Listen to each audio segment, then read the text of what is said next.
Hello, everyone. I'm Jen Marsden, the College and Career Specialist here at Ashland High School. And this presentation is about college pathways after high school.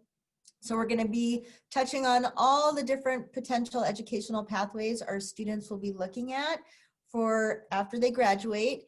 And I will follow up with them during the year with more details about the four-year path, two-year path. You're going to be getting lots of information, and so will your students as we go along. So as I mentioned before we jumped into the PowerPoint, here's an introduction to our school counselors and the parts of the alphabet they all have this year. And then at the bottom there is my email as well, and then Karen Baratz, who is our counseling office manager. So if you call the counseling office, you will probably get her on the phone. And she is also our scholarship coordinator. So students working on scholarships will get to know Karen pretty well. She holds the key to a lot of their questions about scholarships, and they will turn in applications to her as well. Okay, so tonight's goals, and sorry if you haven't noticed, I have a bouncy chair. So if you notice, I do fidget, but I fidget more because I'm on a bouncy chair. So tonight's goals are twofold: to learn how to utilize the resources that will help you plan for your students' education after high school. If we have students here, for students to plan for their education after high school. And then also understand the importance of finding a school or a program that is a good fit for you, a good fit for the student. This is really important. We talk about it a lot. I'm going to say it a lot tonight. So there's no one right pathway for every student. It's very, very individual depending on the student and their career goals, their education goals, their family's values and financial resources. There's a lot that goes in to helping a student find a good fit for an educational pathway. Okay, so to find this good fit, it could be a really simple plan, and senior year can be relatively easy in terms of planning for after high school, or it could be a more complex plan like that squiggly line between A and B. For a lot of our kids, it's somewhere in between. So a really simple plan could be a student that really has dreamed of going to Oregon State. They know Oregon State has the major they want. They know they have the GPA and the course rigor to get into OSU. They've researched the costs of OSU. They've talked to their family about the costs, and they know that it will be affordable for their family. So there might not be a lot that student has to do senior year except apply to OSU, fill out the financial aid applications, maybe do some scholarship applications. They're good to go. For most of our students, they're not going to know exactly which school they're going to go to. They might think they want to go to OSU. It might be totally within their reach academically, but financially, they might be thinking, I want to look at some community colleges because I know they might be cheaper. I might want to go to a smaller school than OSU, so maybe I want to look at a different state school, maybe a private school here and there. So for some students, most of our students, it's going to be a little more of a convoluted path than that straight A to B. Any questions yet? No? Okay, feel free to shout them out when you have them. So, oh my goodness, there's 3 people in the waiting room. Okay, we need to let them in.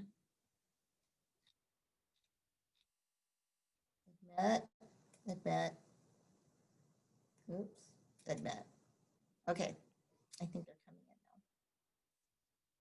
now. Okay, so what I really want to draw your attention to is our resources. So in the links in the chat, and for those of you who are just joining now, you might not be able to see all these links. I will add them again once we get off of the PowerPoint. But every spring, it gets earlier each year, I did this one in February, I put together what's called the AHS College Handbook. Here's the hard copy. It is specifically designed to guide juniors. The first page is a junior checklist. And if you can see those links, you could click on the AHS College Handbook link and it'll take you to a place on our website where you can see the whole PDF. So if you want to check that out now while I'm gabbing, you can, I'm going to refer to the pages in the handbook. not because you have to look at it right now, but because I want you to know where this information lives so you know that it's accessible to you. So the handbook is online, as you can see in that link. There are hard copies available in a box outside of the AHS main office if you want to come by any time of day or night and pick one up. I've been telling seniors for the last week that when they come to pick up their textbooks, which was today, we also had a box of them for them to pick up if they wanted one. So hopefully, maybe you'll see these around the house. If you want your own copy, definitely come and get one or have your student come pick it up. We have a lot of online resources. I think it's page 3 in the handbook lists all sorts of online resources and hard copy resources like college handbooks, which can be super useful. I am here in the College and Career Center. I'm working here every day. And so usually in normal years, kids come in and out of here every day. We talk, they ask questions, they use the resources. Hopefully we will be back in that situation sometime in the next few months. But for you to know and for your students to know, I've been telling them that I'm here. So if they email, I can set up a call, talk on the phone. They all have my office phone number and extension, and I am here for parents as well to answer your questions. And I tell students that a lot. I'm as much a resource for parents as students. So I know a lot of parents get anxious about this process and ask their students a lot of questions, like, have you learned about this? What are you doing? Do we need to do this? If that's getting a little stressful in your household, call me, email me. I am happy to be the person who answers some of those questions for you to keep your relationship with your student a little more stress-free. So Aspire is a program we have. If you don't know about it, I coordinate the Aspire program. I have adult volunteer mentors from the community who work one-on-one with students to help them make a plan, look at colleges or vocational programs, help them evaluate what's going to be a good fit, help them with applications. So if you think your student might be interested in that, have them email me. This has to be something that's student inspired, right? It's a mentoring program. So you can't like force your student to do it because you want them to do it, because then it doesn't work out for the mentor and the student. So if you think this is something your student might be interested in, they can email me, call me, and I will send them an application. So like I said earlier, all the seniors have a college and career readiness class, and they are getting a lot of support, information about how to apply to colleges. We're going to start financial aid next week. I'm going to talk about that more as we get into the financial aid section, where I am going to handhold them through the financial aid applications if they are willing to stick with me, be online and on their computers and doing the applications as we are working on them together. And then we have all sorts of info nights like this one, and we have an amazing number of college visits already scheduled. I think probably more than in normal years, because none of the college reps actually have to travel here to meet with our students. So schools that don't normally come to visit have already set up virtual visits.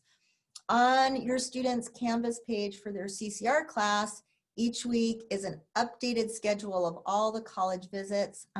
Every Wednesday, we have a college and career readiness advisory session from 9:30 to 10:30 in the morning, where it's not required for your students. 9th through 11th graders do have a required advisory Wednesday mornings, but I am coordinating all sorts of info sessions for students. Today we did a Q&A on college applications, the Common App. I think I had about 7 kids come and got a lot of great information. Last week I did a version of this PowerPoint and 50 seniors showed up. I couldn't believe that many came to an optional meeting, although it did dawn on me later that they might have thought it was a required class, and that's why so many people came. So who knows, but it was great having so many of them turn out that first time. And I'm also asking the CCR teachers, I found my best way to get info out to senior parents is to have it emailed from the CCR teachers. I put college info nights, all this in the Grizogram, but I'm asking CCR teachers to send information to you. And one of the things I've asked them to send is the PDF that has the Zoom links to all of these college visits and info sessions. So you too, if you're interested, are totally welcome to join one of these college info sessions. So today was Northern Arizona University. If you were interested in learning more about that school and your student wasn't too embarrassed to have you show up, my daughter probably would have died if I did anything like that, but I know different family dynamics are out there. So that's also an option for parents. Okay, let me just check the time. Okay. Oh, I have to get back here. I better speed up a little. So I talked about online resources. Some of you may have heard of SCORE. It's an online platform that AHS adopted last year.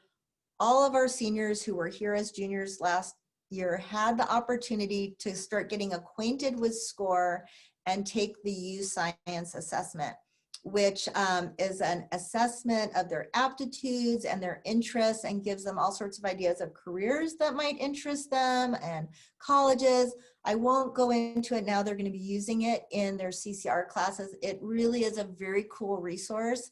And if you actually, as a parent, I did this, make your own U Science account, make up your own high school. You can use Aspire High School.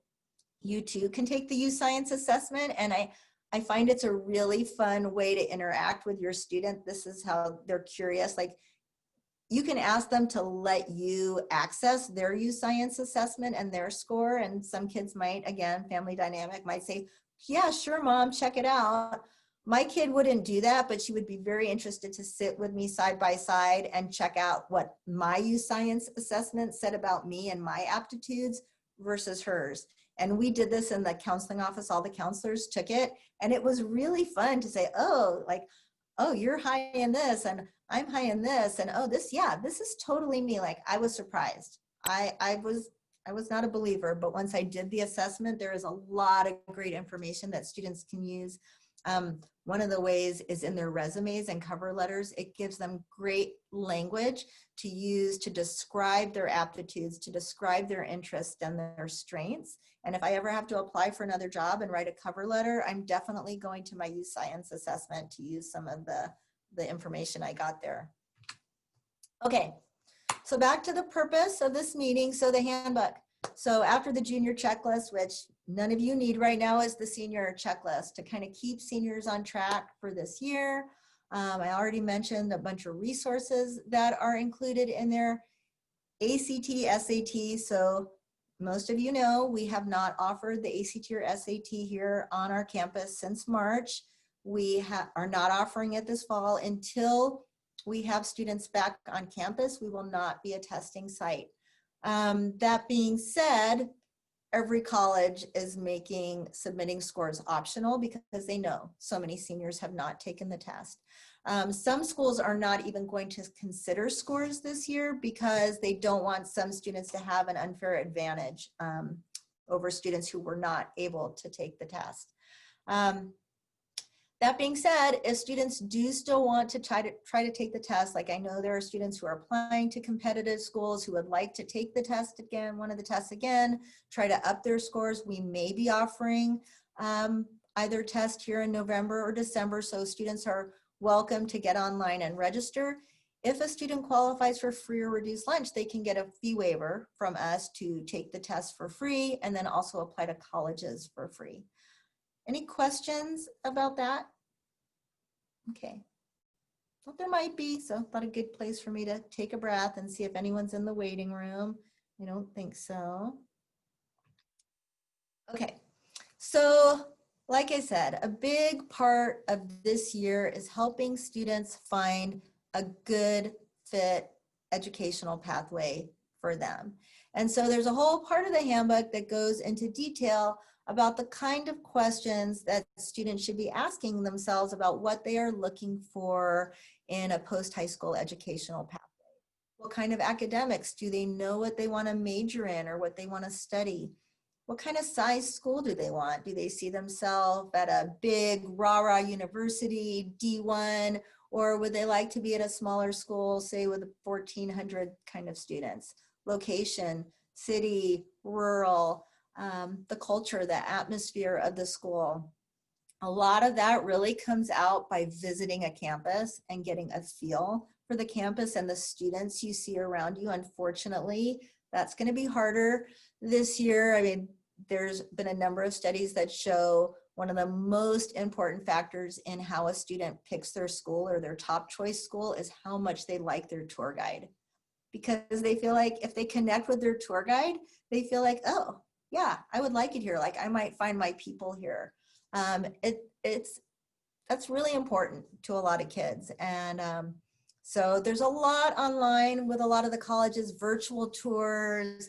A lot of them have like a day in the life of a Case Western nursing student or a day in the life of a freshman at Chapman University. So you can look for those kind of things to help your student kind of get a better sense of the atmosphere or culture of a college, and also tons of sites online like College Confidential and Niche, a lot of online resources that and handbooks that kind of talk about campus cultures and what students value, and how strong of a social justice feel there is, or how much is it a fraternity sorority kind of school, kinds of things that your student may want in a campus or might not want. And a lot of kids, this is a good time to get organized if your student has a lot of potential schools in mind. A lot of kids love spreadsheets, and they could put the school and what the requirements are and when the deadlines are, but they could also put things that are important to them. Like I've seen kids put like if they're religious, like if they have religious organizations that their student wants to be affiliated with, or if they have intramural sports, like if they're an ultimate Frisbee kid and they want to know if they have that, or social justice type things, or speech and debate. So kids really need to think about that. The other issue, and what it comes down to for a lot of our students, is cost, the cost of a school. And we all know a lot of schools can be really expensive. It's not a big mystery guessing game what these schools cost. I'll talk, well, right down at the bottom of this page about cost of attendance, student budget. So on page 23 of the handbook is a good starting point if you have no idea what colleges cost these days. So on that page, it starts with community colleges in Oregon, state universities, and goes through all the private schools in Oregon. So you can get an idea of what it costs to go to college in Oregon. And so again, we're talking cost of attendance, not just tuition, which for a lot of schools is maybe only about half of what the cost of attendance is. So you're gonna also have housing and all other costs, which we'll get into. So net price calculators, all schools by law are required to have somewhere on their website what's called a net price calculator. And some are really detailed, others not so, but you can type in your family's financial resources, assets, your student's GPA, and it will spit out, give you an idea of what it will cost your student to go there. So it gives you a pretty good sense, like your student, you might realize, oh yeah, okay, we can see what they're saying, but hey, I heard they have 5 scholarships a year that they give out that cover total tuition. Maybe my kid's gonna get that one. Yeah, totally. So you just wanna have a general idea. And what I tell parents, which is at the bottom of this page, when you're creating your list, when the student's creating their list, it used to be mostly about academic reach schools, like say your students, their dream has been to go to Stanford or Harvard or the Berkeley School of Music. That's awesome. Let them apply there. If they're a good student, if they're an incredible musician, they have just as much chance of getting in as all those other great students that are applying. But you also want them to apply to schools that they are interested in, that they would be excited going to, that they have a more realistic chance of getting into as well. So that might be a different kind of private liberal arts school. It could be a state school honors college. So that's what we talk about in terms of academic reach and realistic and safety. But for the majority of our kids, they get into the schools they apply to. And what it comes down to is the financial reality for their family. So we talk more about, okay, what's a financial reach school for you? What's a financial safety school for you? So again, this is going to be a really individual student family discussion. And I really encourage parents, I encourage students to have that discussion. So I will tell kids, if you and your parents or guardians, family haven't sat down and talked about how much your family can afford to contribute to your college education every year, that's a conversation that needs to happen now. And if you're not comfortable having that conversation with your parents, send them to me, send them to one of my financial aid nights, and I will have that conversation with them. Because it doesn't mean a parent has to say, hey, this is how much we make a year, this is how much in debt I am. It's not that conversation. It's a conversation of, hey, we really are excited that you want to go to college or go to this vocational program. We think we can contribute about $5,000 a year or $1,000 a year, or really, we love that you want to do this, but we really can't contribute right now. Or yes, your grandparents have been saving since before you were born and we have you covered. And then the student has to say, well, okay, that's awesome. Thank you so much. I'm so grateful. But like, what kind of have you covered do you mean? Like, do you have me covered like $80,000 Reed have me covered, or like $28,000 University of Oregon have me covered? Because when students are applying to colleges, it's going to take them a lot of time and a lot of work. And you want them to have a sense when they're doing this of what schools they might be able to afford, what might be financial reach, but hey, they might get that full ride. But you want to be having that conversation early. So I tell parents, you do not want to be the dream killer in the spring. You do not want to be the person who encouraged your kid to apply to Chapman. They have these amazing, programs and film and advertising at their Dodge school. It's an amazing school. Kids can get great financial packages from them, but sometimes it can cost $50,000 a year. And so, encourage your kid to apply to Chapman if it's their dream school, but you could let them know that, hey, if your financial aid package comes back and they give you that $20,000 off the top and a dean or presidential scholarship, that's awesome. But if it's really $50,000 a year out of pocket, that's something I don't think that our family's really going to be ready for. So at least they're prepared mentally. Like after doing this for 15 years, after doing it for just a few years, those parents who said, I just want my kid to apply everywhere and just see, and then we'll figure out the finances, and if we can do it later, bad strategy, really bad strategy. It's a lot of work for kids. They're really disappointed in the spring when they get into their dream schools, and then their parents say, oh God, we had no idea it cost that much. We can't afford that. So any questions about that? And at the bottom there of the screen, I really emphasize this. You'll see it in the handbook. The more time you spend exploring all these topics and the schools I'm talking about, researching, using net price calculators, the more you will be able to find a school that is a good fit for you, the student, if we've got students here, or parents helping your student find a school that's a good fit for them. This is the most important part of this year. And there's a great book called Acceptance. It's on the resource page. It's written by a high school college counselor, and it really talks about how this process is a journey of exploration, not so much about where they get in and where they end up, but what the student can learn about themselves through this process, and also parents as well, because a lot of parents have expectations about where their student might go to college and how this process is going to go. So the more work you put in front loading, the better this year is going to go.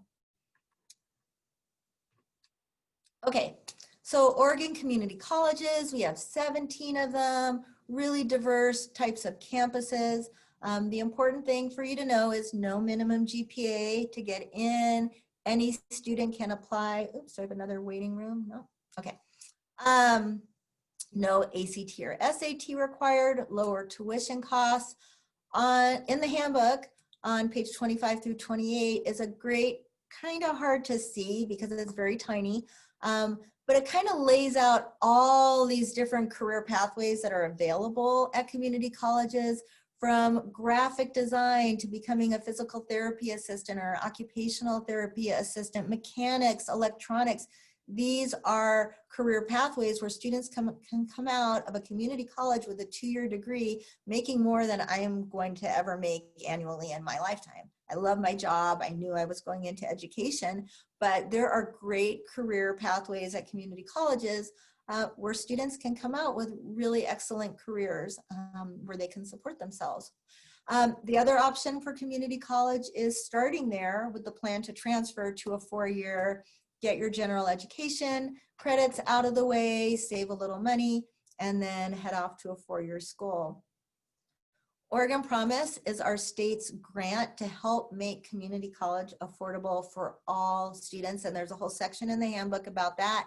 And if you come to one of my financial aid nights, I will go into the Oregon Promise in more detail. But there's also links in the chat to the actual Oregon Promise page, so you can go and watch videos about the Oregon Promise. It's really a great option for a lot of our students. Jen, there's a question in the chat. Oh, thank you, because I can't see the chat. Yay, Brianna, thank you for your help. Okay.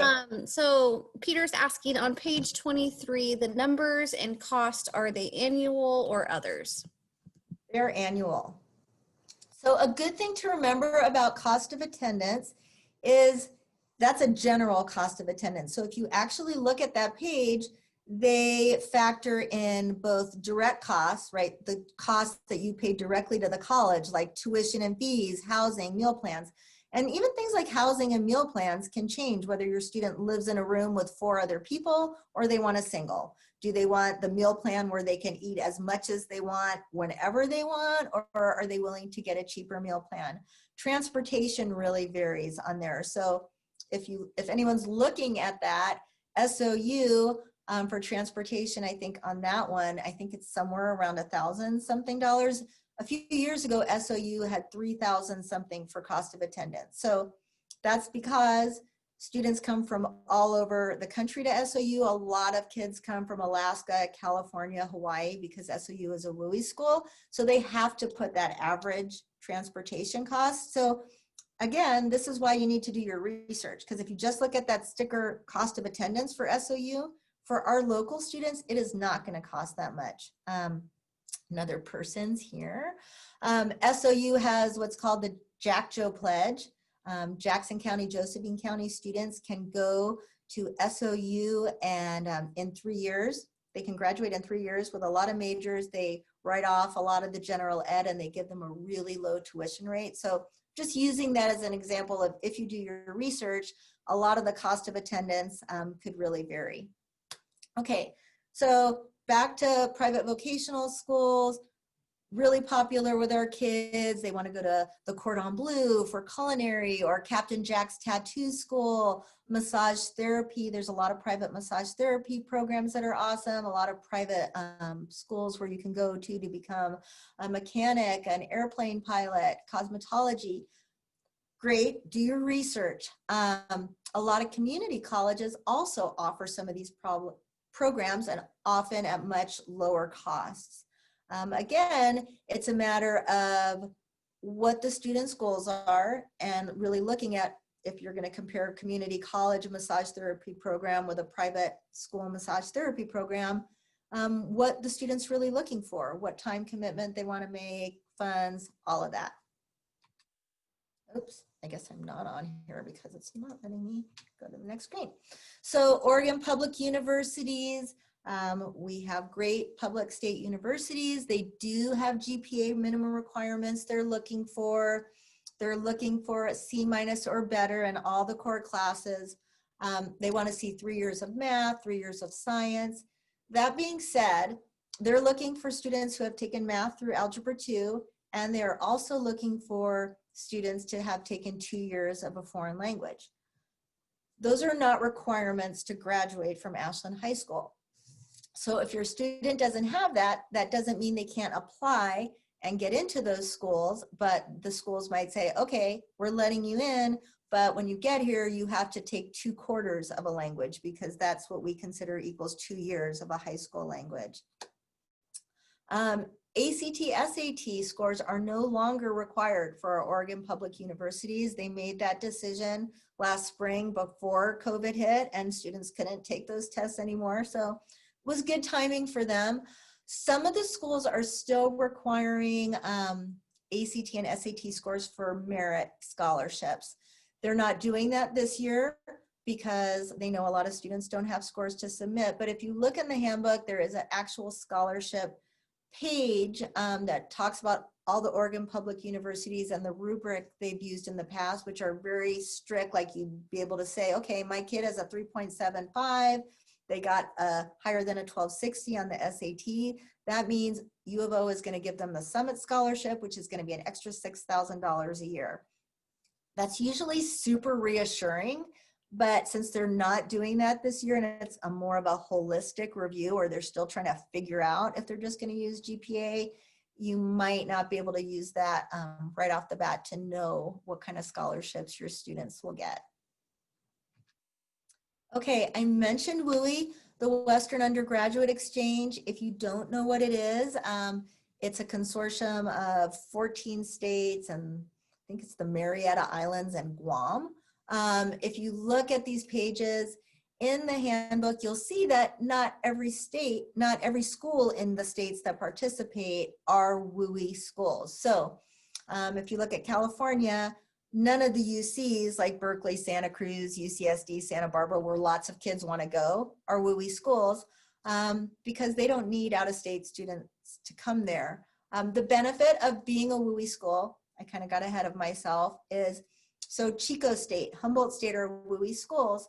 If your student from Oregon, a WUI state, applies to Chico State and gets in, instead of paying 4 times in-state tuition, which a student from New York would have to pay to go to Chico State, our kids pay 1.5 times in-state.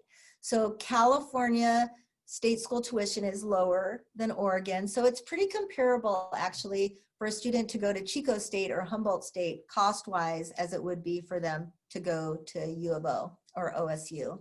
Northern Arizona University, I think I mentioned early on, their rep did a virtual visit with AHS students today. It's a WUI school. It's popular with our kids. We have kids apply every year.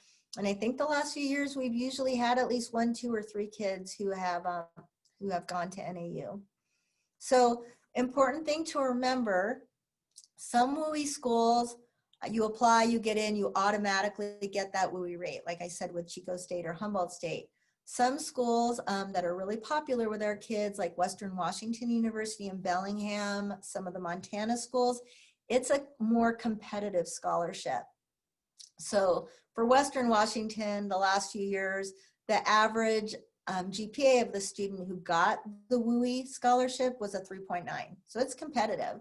Montana schools, Washington, some of the other Washington state schools, you can look on their websites. This is how I tell kids to do it. Just Google WUI, University of Montana, Missoula. You'll get a link. You click on it, and it'll tell you exactly how they do the WUI based on GPA or scores, which they won't be able to use this year. So if you or your students have questions, reach out to me. WUI is often a great way for kids to go to an out-of-state school and not pay big out-of-state prices. So I see my time is running out a little, so I'm gonna kind of speed through some of this, but I've already mentioned some of the California public universities. Some are WUI, some aren't. Important for you and your student to know they have a super early deadline of November 30th. Sometimes kids who have dreamed of going to Berkeley totally miss this and then can't apply to Berkeley. They also have a visual and performing arts requirement where they want students to have 1 year, 2 semesters. They don't have to be sequential of some kind of visual or performing art. So if you have questions for me about that, maybe save it till the end and I will answer those then. And then of course, there's all the private colleges and universities. We have a lot in Oregon. They require usually letters of recommendation, essays, a little more of a complex application process. So the application process, I already mentioned getting organized can really help if your kid is not a spreadsheet kind of person. Maybe just a binder, some folders so they can gather their piles of materials they've gotten in the mail or printed out and kind of keep them in one place. They can keep track of them, really look at admission requirements. So some things that students will need when they're applying is if they're applying, say, to state schools, where they apply like to U of O through the U of O or OSU application on the U of O or OSU website, they will need to have AHS send their transcript to the college. And in the chat there, and for those of you who have joined and can't see all those links, I'll add them when I'm done. But there's a link there that takes you to the section of the AHS website where our forms live under counseling services. And there is a fillable transcript request form there. And there is a version of it for you to look at in the handbook. So common application, and I'm going to do an evening totally on Common App, so I'm not going to spend a lot of time on it now. I've been talking a lot to kids about it during our CCR advisory and my office hours. Common App, for those of you who don't know, is an online application that the majority of private schools use, where kids can apply to multiple colleges through that one application. They'll need letters of recommendation from teachers. They'll need a letter of recommendation from their counselor. And kids are learning all about how to fill out the recommendation request form, get that to their teacher and their counselor. Activity charts become important in college applications and scholarships. We have a sample one in the handbook. There's a fillable one on the website, and students are going to actually be working on their activity charts in their CCR classes. And then, of course, in the college applications, there are personal statements, essays, Common App. A lot of the private schools have a lot of supplemental, as they call them, personal statements they want students to fill out. So if you're thinking, hey, I just want my kid to apply to Stanford just to see if they can get in, Stanford application is a bear. They have a lot of extra questions, prompts that they want students to respond to. Okay, I don't know what that's about. So obviously, you know, Stanford is super competitive. So if you are going to encourage your student to apply to a school that is difficult to apply to, please make sure you do your research and homework and see if your student is even within the average GPA test scores of the kind of students that get in there. This information is easy to find online. I have lots of handbooks with that information. If you are a hard copy person like I am, and you want to pick up a college handbook, I'm happy to leave it at the main office for you. I have parents who usually check these out for me all year. So I'm happy to get those resources to you. Okay, so financial aid, just gonna briefly touch on this because I have a whole financial aid night, and some of you might have come to it. There's a video of it I can send you if you want it, a recording. So just email me and I will send you the recording of the financial aid night I did last week that goes in depth on all of this. And not next week because the counselors are doing a special senior parent information night next Wednesday night, I think, or maybe it's Thursday. But probably the week after, I'll do another financial aid info night. So really important for students and parents to know that when we talk about financial aid, we're not just talking about free money. Grants and scholarships are the money schools and organizations will give your student that they never have to pay back. When you hear financial aid, especially when you hear colleges talk about financial aid, they are also including loans. Loans are considered financial aid. So if you hear that a college says 98% of our students get financial aid, most kids, when I ask them what they think that means, they think that means that 98% of those students are getting grants and scholarships that they don't have to pay back. Maybe 50% of those students are, or maybe even 80%, but the 98% can also include students who are just getting loans. So important to be aware of that. And especially when your students get their financial aid packages from the colleges they apply to, loans will be just bundled right in there with their grants and their scholarships. And sometimes students just look at the bottom line, or parents, and like, woohoo, we got $26,800 in financial aid from U of O. And that seems great.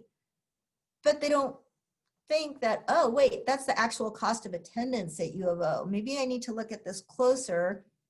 And when they look at the financial aid package, they realize that, yes, I got a Pell Grant, which is the top federal grant, which last year was $6,195. And I got this Summit Scholarship. Oh, but looky right here, there's this student loan. And oh, the reason my financial aid totally equals the cost of attendance at U of O is because they gave me this Parent Plus loan, which equals the exact amount that I needed to make it up to the cost of attendance. So you really need to look at those financial aid packages closely. Okay, so all financial aid revolves around the FAFSA, the free application for federal student aid. Never pay to fill out the FAFSA. Your senior and you, because parent information is really what the financial aid FAFSA revolves around, will be filling out the 2021-2022 FAFSA because your student will start college in the fall of 2021.